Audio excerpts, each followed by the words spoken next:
Hello friends, good morning. आज class 10th का topic है अध्याय 3 कि दो चर वाले रैखिक समीकरण है। क्या है? दो चर वाले रैखिक समीकरण का है। इसमें पहले हम सभी का डेफिनेशन और सभी का फॉर्मूला पहले सीखेंगे, उसके बाद चैप्टर हम स्टार्ट करेंगे। तो पहला है कि वैसा दो रैखिक समीकरण जिसके दोनों चर दोनों समीकरण में हो, यानी कि वैसा दो रैखिक समीकरण जिसके दोनों चर दोनों समीकरण में हो उसे दो चर वाले रैखिक समीकरण कहते हैं। रैखिक समीकरण का व्यापक रूप होता है a1x plus b1y plus c1 बराबर 0 होता है, a2x plus b2y plus c2 बराबर 0 होता है, जहां a1 b2 c1 a1 b1 c1 और a2 b2 c2 ये सभी है हमारा वास्तविक संख्या है। ठीक है। और ये जो है हमारा ये a1 इसमें जो है हमारा कि a1x plus b1 y plus c1 बराबर 0 और a2x plus b2 y plus c2 बराबर ये 0 है। इसमें जो होगा कि हमारा दोनों के यानी कि a1 और a1 और b1 का मान जो है दोनों का मान 0 नहीं होना चाहिए। दोनों में से कोई एक 0 हो सकता है। ठीक है। तो यानी कि a1 का मान 0 होगा तो b1 का मान वास्तविक रहेगा, और a2 का मान 0 रहेगा तो ये b2 का मान जो होगा वास्तविक होगा। कहने का मतलब यह है कि इसमें जो होगा a1 और b1 दोनों में से कोई एक शून्य रह सकता है, लेकिन दोनों का दोनों शून्य नहीं होगा। और सेम इसी प्रकार होगा कि a2 और b2 में दोनों का दोनों हमारा जो होगा शून्य नहीं होगा, लेकिन कोई एक शून्य हो सकता है। लेकिन यहाँ पर है कि c1 और c2 का मान 0 हो भी सकता है और नहीं भी हो सकता है, यानी कि युग्म कहा गया है। तो युग्म का मतलब होता है कि जोड़ा। जैसे कि यहाँ देखिएगा कि a1 का स्क्वायर प्लस b1 का स्क्वायर यानी कि कभी भी 0 नहीं होना चाहिए, या a2 के स्क्वायर प्लस b2 के स्क्वायर कभी भी 0 के बराबर नहीं होना चाहिए, यानी कि a1 प्लस b1 बराबर भी 0 नहीं होना चाहिए, और a2 प्लस b2 बराबर भी 0 नहीं होना चाहिए। a1 इक्वल टू नॉट 0 हम नहीं लिख सकते हैं, b1 इक्वल टू नॉट 0 नहीं लिख सकते हैं। ये लिख सकते हैं ऐसे, कोई एक और शून्य हो सकता है। इसमें से a1x और ये b1y में से कोई दोनों में से कोई एक शून्य हम यहाँ पर लिख सकते हैं। जैसे कि यहाँ पर x हटा दिए, 0x लिख दिए तो यहाँ पर 0 हो जाएगा। 0 का तो कोई वैल्यू नहीं होता है, तो यहाँ पर ये हम दो चर वाले रैखिक समीकरण युग्म बोल सकते हैं। लेकिन यहाँ पर दोनों के दोनों अगर हम 0 ले लेंगे तो उस वक्त हम दो चर वाले रैखिक समीकरण का युग्म नहीं बोलेंगे। तो दो चर वाले रैखिक समीकरण का व्यापक रूप यानी कि फॉर्मूला क्या होता है? a1x plus b1y plus c1 बराबर 0, a2x plus b2y plus c2 बराबर क्या हो गया? 0। अब यहाँ पर है कि एक डेफिनेशन है कि एक रैखिक समीकरण युग्म का जब कोई हल नहीं होता है, जब एक रैखिक समीकरण युग्म का कोई हल नहीं होता है तो उसे रैखिक समीकरण का असंगत युग्म कहते हैं। क्या कहते हैं? असंगत युग्म कहते हैं।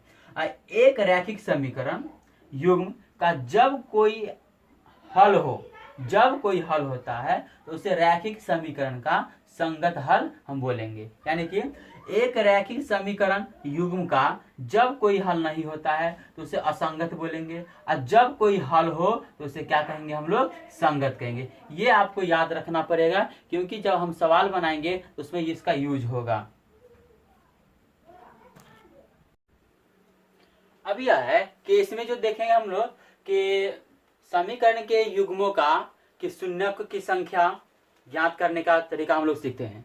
किसमें है कि जब कोई समीकरण युग्म का ग्राफ एक बिंदु पर प्रतिच्छेद करता है, यानी कि हमारा जो व्यापक रूप है दो चर वाले रैखिक समीकरण का a1x plus b1y plus c1 बराबर 0 और a2x plus b2y plus c2 बराबर 0, ये हमारा दो चर वाले रैखिक समीकरण का यह हमारा क्या है? व्यापक रूप है। इसमें कहता है कि जब रैखिक समीकरण युग्म का ग्राफ एक बिंदु पर प्रतिच्छेद करती है तो वह युग्म क्या कहलाती है, हमारा अद्वितीय कहलाती है। तो यह हमारा जो युग्म क्या कहलाएगा, अद्वितीय कहलाएगा। तो अद्वितीय के लिए हमारा फॉर्मूला हो जाएगा A1/A2 बराबर B1/B2। तो इसको बोलते हैं अविरोधी समीकरण युग्म। क्या बोलेंगे, अविरोधी समीकरण युग्म।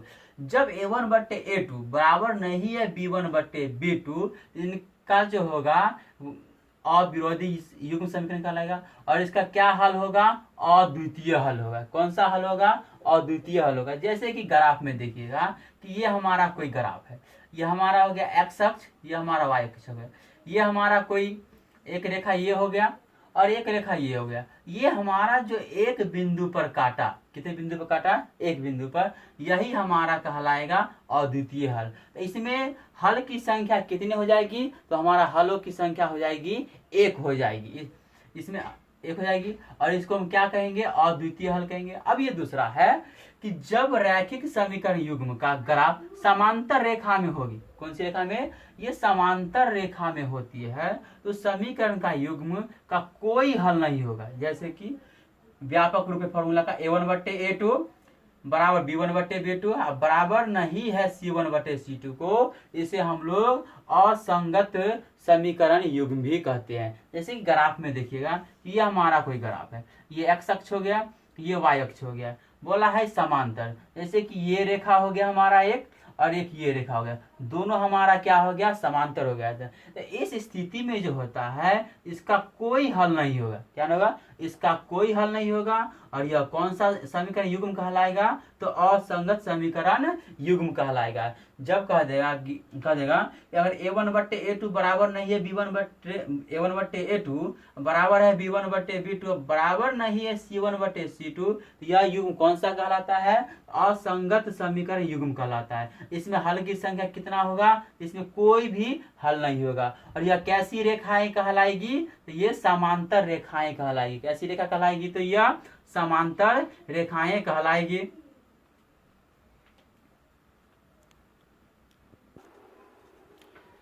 अब ये जो तीसरा जो नियम कह रहा है कि जब रेखा समीकरण युग्म का ग्राफ समपाती रेखाएं यानी कि समान रेखा होती है, समपाती रेखाएं यानी कि समान रेखाएं होती है, तब समीकरण का युग्म अनेक हल होगा। क्या होगा, अनेक हल होगा। यानी कि जब रैखिक समीकरण युग्म का ग्राफ समपाती रेखाएं यानी कि समान रेखा में हो, तब युग्म समीकरण का अनेक हल होगा। जैसे देखिए व्यापक रूप है A1/A2 बराबर है B1/B2 बराबर है C1/C2। तो इस समीकरण को हम लोग आश्रित और संगत भी बोलेंगे। क्या बोलेंगे, आश्रित और संगत। अब एग्जाम में क्वेश्चन आ जाएगा कि A1/A2 B1/B2 बराबर C1/C2 तीनों बराबर है, तो उसका कितने हल होगा, तो क्या होगा, उसका हल अनेक हल हो जाएगी। और उसे हम लोग आश्रित भी बोलेंगे, संगत भी बोलेंगे। और वह कैसी रेखा कहलाएगी, समपाती रेखा कहलाएगी, यानी कि समान रेखा। इसका जो ग्राफ हो जाएगा, जैसे देखिए ये हमारा एक्स अक्ष है, ये हमारा वाई अक्ष है, ये हमारा कोई एक रेखा है, ठीक है। और इसी रेखा पर, ये तो हमारा कोई एक रेखा है, और इसी रेखा पर दूसरा कोई रेखा आ जाए, दूसरा कोई रेखा, तो यही रेखा हमारा कहलाएगा क्या, आश्रित यानी कि संगत युग्म कहलाएगा। समान रेखा होना चाहिए, किस पर, समान। तो इसमें हलों की संख्या कितनी हो जाएगी, तो इसमें जो होगा हल की संख्या अनेक हो जाएगी। इसमें हल की संख्या कितना हो जाएगा, अनेक हो जाएगा। यही तीन जो हमारा कंडीशन है, इसी तीन कंडीशन को फॉलो करते हुए सारा क्वेश्चन ये बन जाएगा।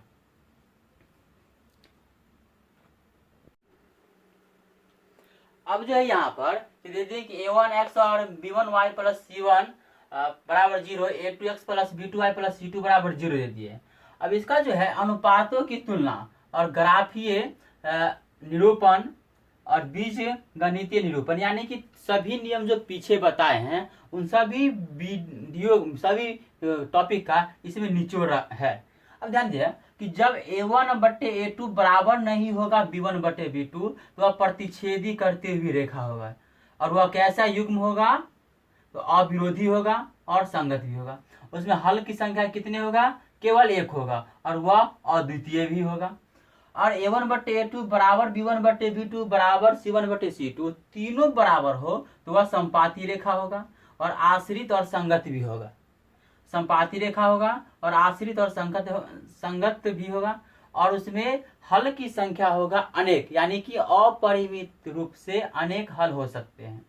और a1/a2 बराबर b1/b2 बराबर नहीं है c1/c2 तो यह समांतर रेखा होगी। कैसा रेखा होगी? समांतर रेखा होगी और यह असंगत होगा। क्या होगा? यह असंगत होगा और इसमें कोई हल नहीं होगा।